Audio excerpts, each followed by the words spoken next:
our state president, before I left, he required all missionaries to read the Book of Mormon between the time of their call and the time that they left. And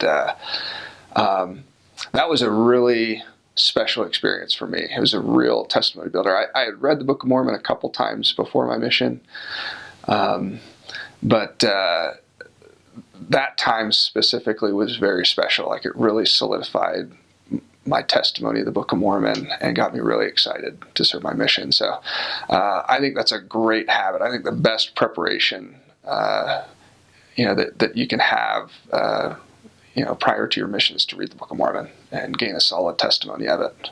I just remember reading on the couch one day, probably 3 weeks before I left, and just feeling an incredible sense of joy and peace as I was reading. And the scriptures talk about that peace that surpasseth understanding. That's what I felt. It's like there's nothing greater that I've ever felt in my life than how I'm feeling right now, just reading the Book of Mormon. And I don't know, it's just a feeling of hope, a feeling of peace, a feeling of excitement for the future, and just a really strong desire and excitement to go share this with other people. That's how I felt. It was awesome.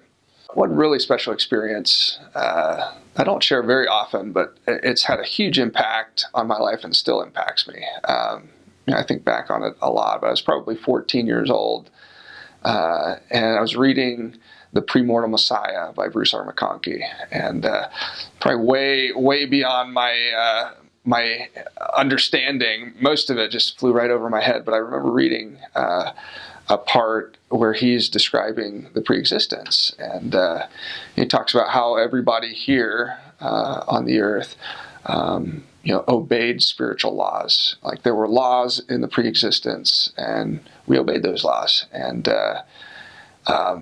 I just had this really clear impression, just like a voice directly to my mind, saying that you obeyed those laws.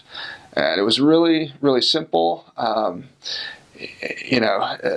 Nothing earth-shattering, but it was monumental for me, especially at that age. And I've drawn a lot of strength from that really simple revelation that, if I obeyed those laws then, I can obey those laws here, and we can win this fight. And I don't know, I can succeed in life and return back to Heavenly Father. It was just really empowering for me. So that's shaped not only my pre-mission years, but it affects me still.